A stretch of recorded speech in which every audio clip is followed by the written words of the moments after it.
Bonjour à tous, l'essentiel de l'info, dimanche 10 décembre 2017.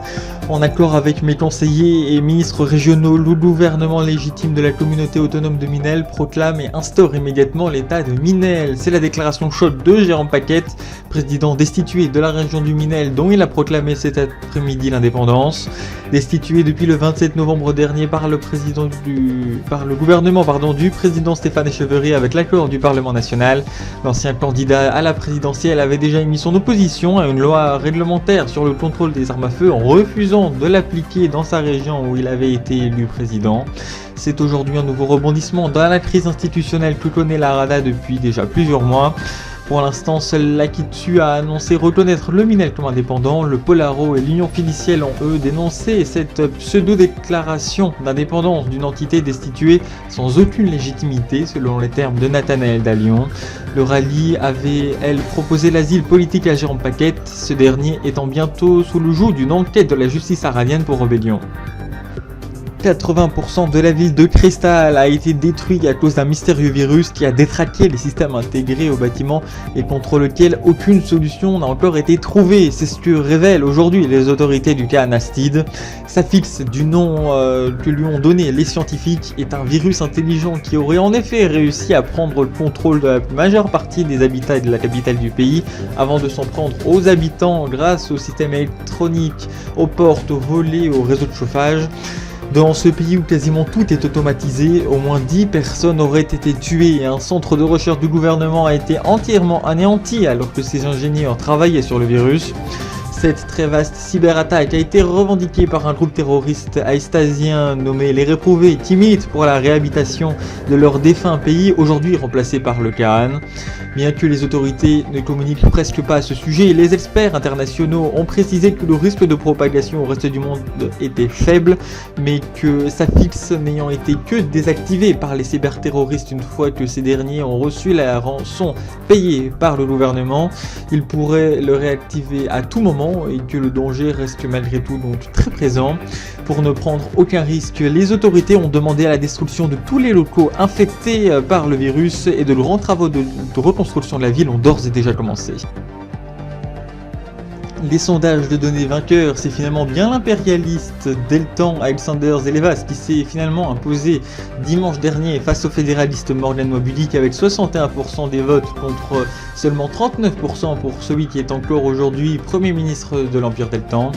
S'il prendra ses fonctions que le 29 janvier prochain, il a d'ores et déjà annoncé sur Squirrel préparer une grande tournée internationale pour rencontrer différents chefs d'État dont ce Sonrésien et Akitsune. Cette élection devra marquer un tournant historique alors qu'il s'agit du premier chancelier élu depuis la création du nouvel Empire Deltan et de l'adoption d'une nouvelle constitution suite à la guerre du Delta. Soutien de Shem Jinyang avant la dérive autoritaire de celui-ci, Alexander Zelevas marque son opposition contre une partie des oligarques deltans qui accusent de remettre en cause le pouvoir de l'Empire. Le colonel Santiago, qui gère le pays depuis la fin du conflit et dont le nouveau chancelier est particulièrement proche, quittera ses fonctions en janvier prochain. Morgan Mobudik devrait lui retrouver la tête de l'influent Morgan Mining Trust. À Mapete, le groupe d'intervention de la police a arrêté hier soir le principal suspect dans l'affaire du meurtre d'Avera Mututu, maire de la seconde ville du pays et principale opposante politique au roi guerrier. L'homme a été interpellé chez lui dans la banlieue de Mapete. La police a indiqué qu'il s'agirait de Jean-Martin Dawaiki, un nationaliste républicain. Encore une fois, les nationalistes tentent de propager la haine et de déstabiliser notre pays en provoquant la mort d'une figure politique. Ce sont eux les véritables responsables et non le pouvoir monarchique qui a toujours respecté l'opposition, a réagi le roi guerrier Ahu Lani Moru dans un communiqué officiel paru hier. Cependant, cela ne semble pas calmer la colère des antimonarchiques dont les sociodémocrates, parti où Avera Mututu était la principale représentante.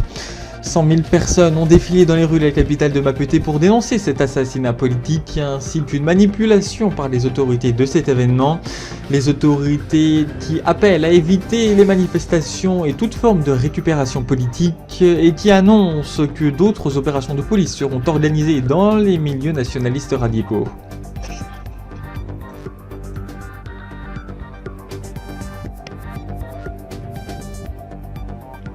Épargné jusqu'à présent, l'État du New Hampshire sera bientôt lui aussi impacté par la réforme économique sunrisienne qui, sous couvert de renforcer l'autonomie financière des entités régionales, acte encore un peu plus le désengagement de l'État fédéral, alors que la rigueur imposée par le gouvernement Winston ne rencontre pas encore les effets escomptés.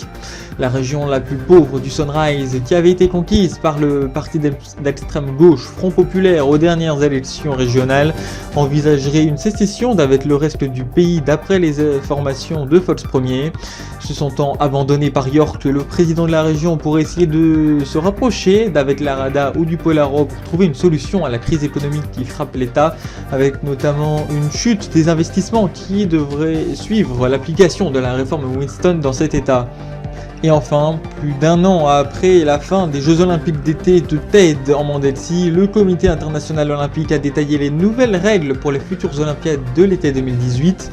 Pour accueillir l'événement, Anneli en Euralie ou une alliance Mappeté Cristal se sont d'ores et déjà annoncés dans une course qui se terminera le 4 mars prochain avec la clôture des candidatures et le début des votes pour la ville haute.